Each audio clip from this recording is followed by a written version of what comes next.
Hello and welcome to this tutorial for the board game Root. In this forest, the cats have taken over.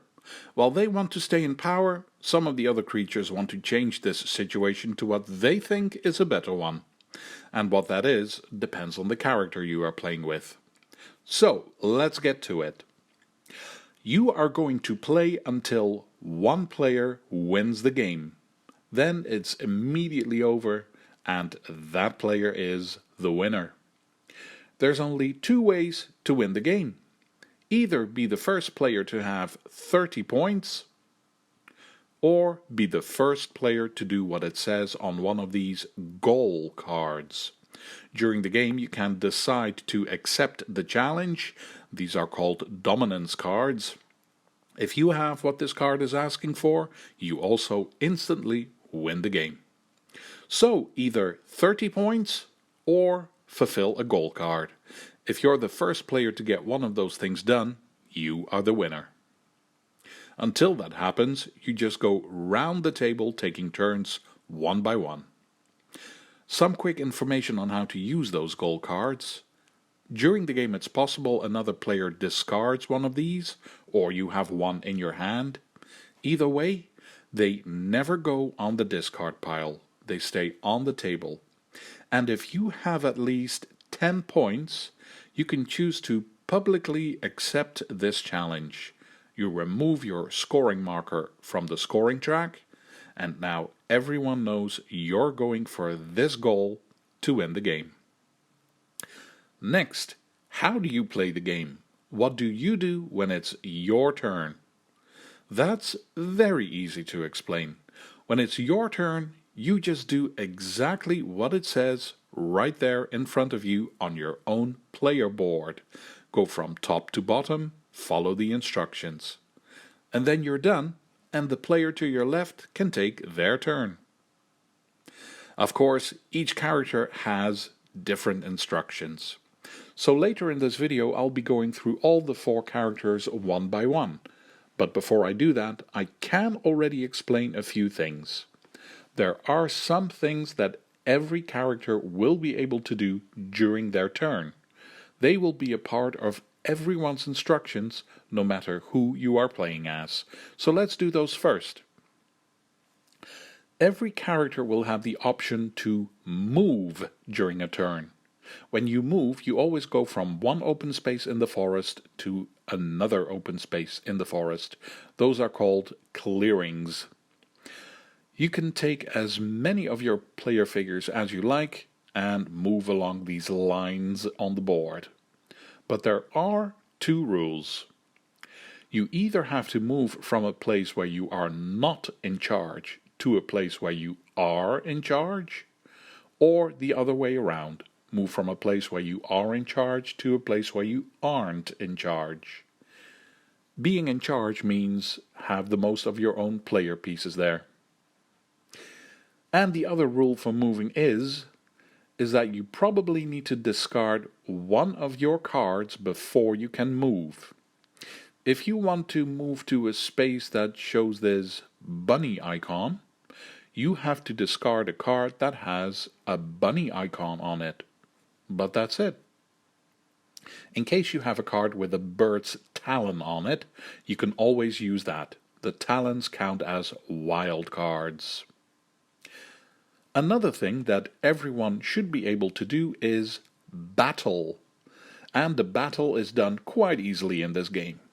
The player who starts a battle takes these 2 dice and rolls them. Then that player can take the die that shows the higher number, and the other die with the lower number is for the player who is being attacked. The numbers are how many hits have been dealt out. So if I rolled a 2, that means my player figures have dealt out 2 punches. And the other player got a 1, so they only dealt out 1 punch. They have to remove 2 of their figures from the board, and I have to remove 1 of mine. A few rules about that. In case I had rolled a 3, I could still only deal out 2 punches, because I only have 2 of my player figures here. You can never give more hits than you have figures in the battle. And what happens if there is only one figure but I dealt out 2 hits? Well, then the first hit will remove the other player figure from the board, but that second hit lets me remove one of the other player's tokens from the board, the tokens that they have placed on the board. You can give those back to that player and you get 1 point. You get points for removing tokens from the other players. You do that by winning a battle if they have fewer figures there than you dealt out punches. There are some cards that you can use in a battle, but they will speak for themselves. Moving on, whichever character you chose to play as, at some point during your turn, you'll be able to do something that is called crafting. For that, you look at your cards. You already know that each card has an icon that is connected to spaces on the board. There are only 4 icons: a bunny, a mouse, a fox, and a bird's talon. The talons count as wild icons.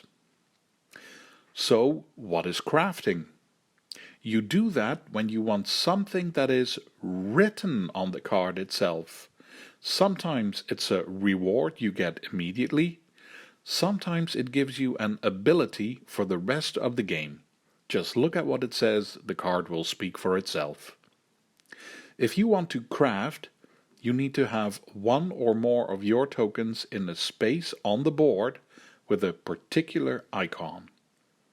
The token that you need depends on your character and it will tell you on your own player board. For example, this blue character says at this point in your turn you can craft and that you need a roost for that. And here it says roosts. So you will have those tokens here. If you have this character and you want to do the crafting action, then you need to have 1 of these tokens on the game board in a space that has the icon that the card is asking for. Let's have a look at a card. This one says if you want to craft, you need to have 1 of your tokens in a space that shows this bunny icon. And then you can take the boot token from the supply and you immediately get 1 point. And then this card can go on the discard pile. If this boot would not have been available, you would not have been able to play this card. Let's look at one more. This card says you need to have your token in a space on the game board that has the mouse icon. And then you can slide this card under your character board to have this special ability for the rest of the game. It's quite simple. Have the card to play and have your token on the board in a space that the card is asking for. That is crafting. And those are the 3 actions that every single character can do: move, battle, and craft. This is it. This is how you play Root. You keep going around the table taking turns until someone wins the game, either reach 30 points on the scoring track or fulfill a goal card. If you like, you can stick around and I will explain each character. Even though they have the same actions to do, the way a turn goes is very different for each character, and this is what makes the game what it is. I'll go for the easiest character to the most complicated character. So we start with Marquise de Cat. As with every character, the special ability is written at the top of the board. The first thing is that no other player can put anything on the space of the game board where the Marquise has this keep token. It'll be somewhere in a corner. And the second thing is that when she loses a warrior in battle, you can always discard a card that has the icon of the space where the battle took place to bring one player figure back to the home base in the corner. Alright, If you're the Marquise de Cat, this is how it goes when it's your turn. You follow the steps on your player board from top to bottom. First, you can place one of your orange wood tokens on any space on the game board that has one of your own orange sawmill tokens. This is a sawmill. And that's already it for this first section of your turn. Then the second section. First you can craft. You already know what that is. The board says you need workshop tokens on the board to do that. This is a workshop token. Whenever you put any of the tokens from your player board onto the game board, you can see it frees up points. You can take those immediately. After you have maybe crafted something, you can do this second part. This says you can take 3 actions and you have these options to choose from. And for every action you do, you have to discard a card. When you've done your 3 actions, if you want to, you can keep going. But for every additional action you take, you first have to discard a card with a bird's talon on it. Here's what you can do. You can battle. You can take 2 move actions. You can place one of your recruit tokens on the board and a warrior. Keep in mind that you put those on a space that has the same icon as the card you discarded for that. You can also choose to build. You can put one of your tokens on a space on the game board where you are in charge. And again, that has to be a space that has the same icon as the card you use for this action. Plus, when you put a token on the board, it always has to go on an empty square that is depicted on the game board. You can't just drop it anywhere. There has to be room for it. And the last thing you can choose to do when you're Marquise de Cat is discard a card to place 1 extra wood on the game board. That was the second section of your turn. And then comes the last one. This says that you end your turn by taking 1 card from the deck. In case you have freed up any of these spaces that show this card icon, you can take extra cards. But the last thing you do is check if you don't have more than 5 cards. If you do, you have to discard cards. That's your turn if you are playing as Marquise de Cat. Moving on to the second character, the Eerie Dynasties. You can already see this looks very different from the other one. Your special ability is that in case of a tie, you are always in charge of a space on the board. But the second thing is not an advantage. When you craft an item, like a boot from my earlier example, if it would ever give you more than 1 point, you only get 1 point. So let's have a look at how your turn goes when you're the Eerie Dynasties. The first section of your turn is bigger. You start with making sure you have cards. If you don't, then you can take 1 from the deck. Then you must add 1 or 2 cards to the top of your board. You can see the board shows spaces where you can tuck cards, and each space shows a particular action. Later in your turn, you're going to go from left to right to perform these actions. But for now, all you have to do is place 1 or 2 cards here. Like the board says, keep in mind that you can only place 1 card up here that has a talon icon. You don't need to show the whole card, just the icon needs to be visible. The last part of this section is that if you don't have any of your tokens on the board, you can place 1 on the board plus 3 of your player figures, your warriors. but it has to be on a space that has the fewest warriors. Then comes the second section of your turn. First, you can craft. After that, you resolve these actions up here, go from left to right, and you must resolve one card for every space.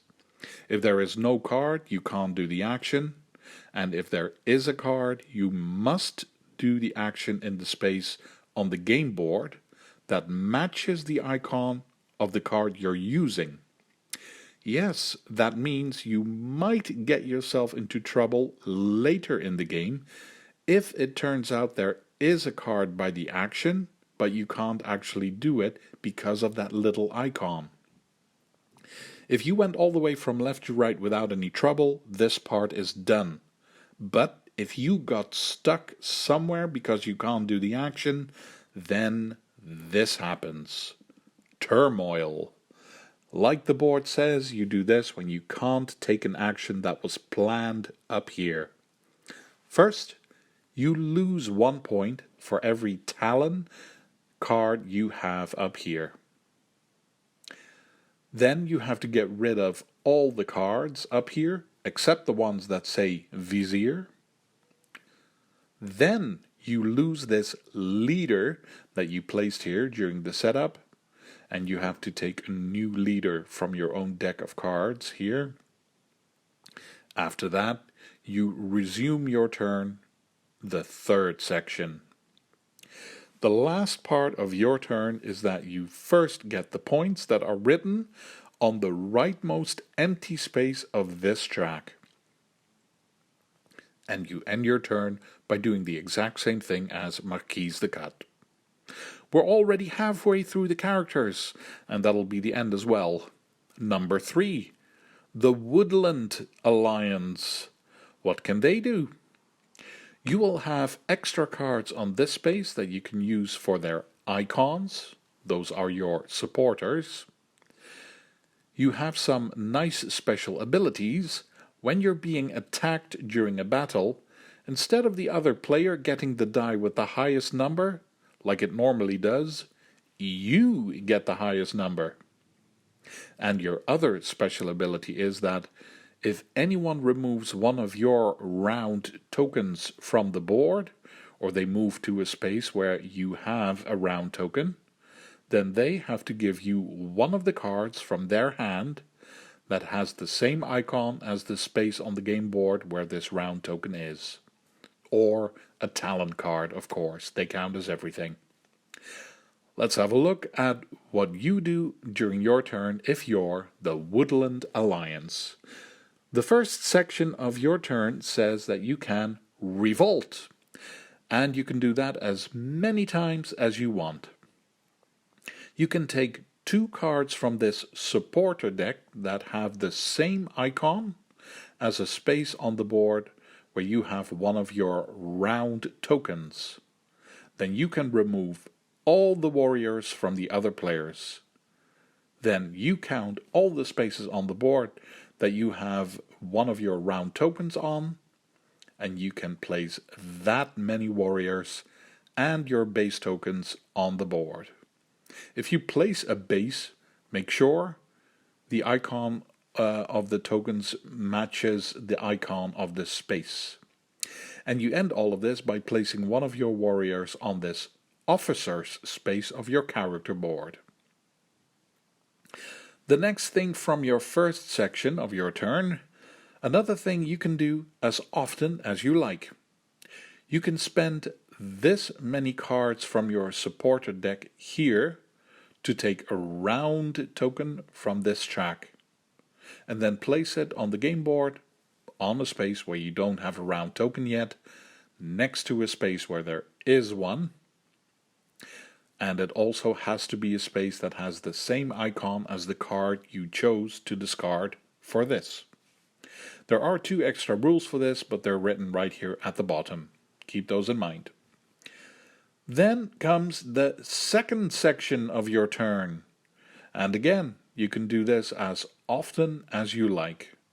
Of course, it costs you cards, so you can't keep going forever. You can craft. Or you can take a card from your supporters deck and add it to your hand. That'll give you a chance to use this card for something other than only the icon. Or you can discard a card that has the same icon as one of your base tokens on the board, and then you can place one of your warriors on this officer's space. You round up your turn by doing the third section of your turn. You can do any of these actions, and you can do them as often as you have warriors in this officer's space.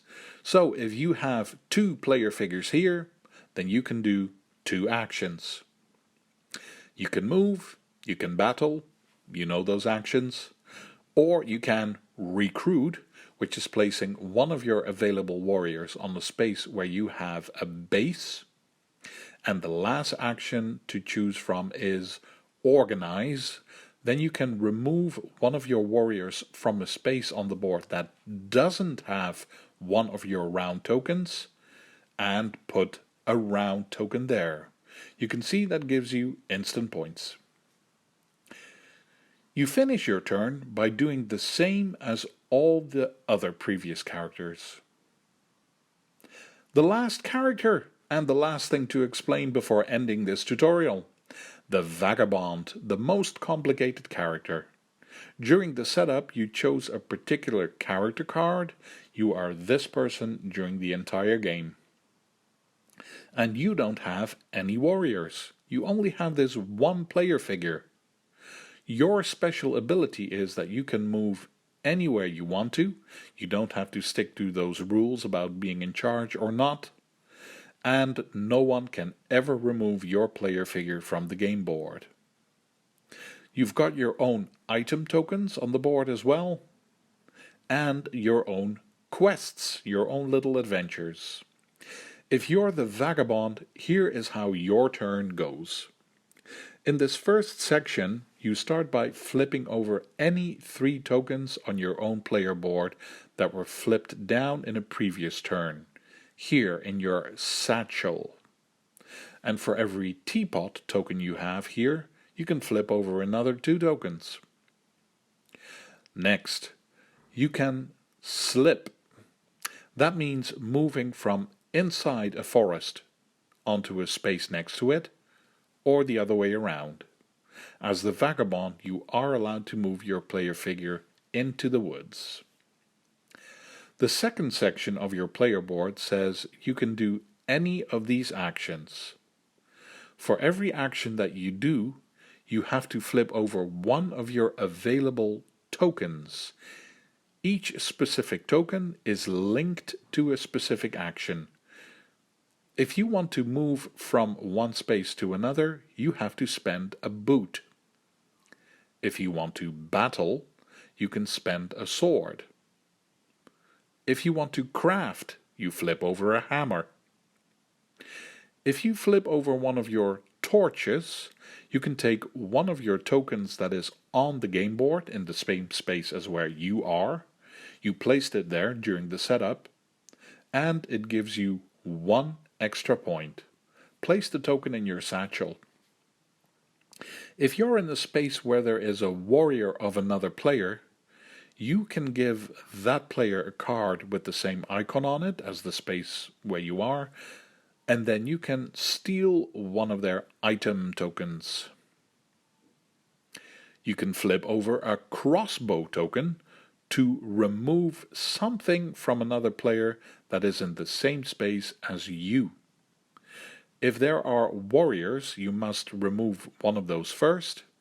If a player doesn't have any warriors there, you can remove one of their tokens and give it back to them. Don't forget that removing a token gives a player 1 point. That goes for everyone.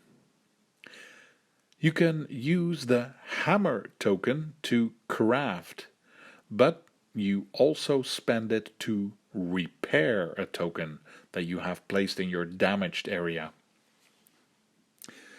At this point in your turn, You can also spend a torch to do the special ability of your character card.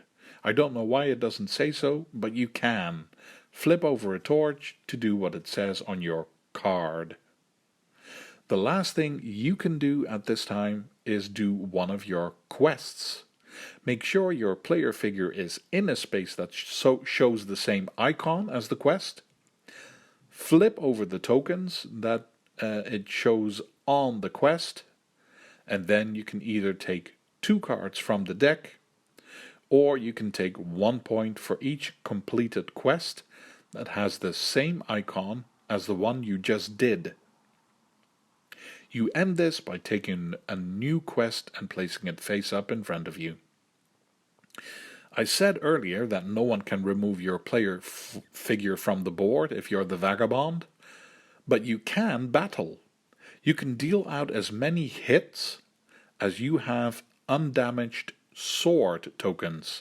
Doesn't matter if they're flipped over or not.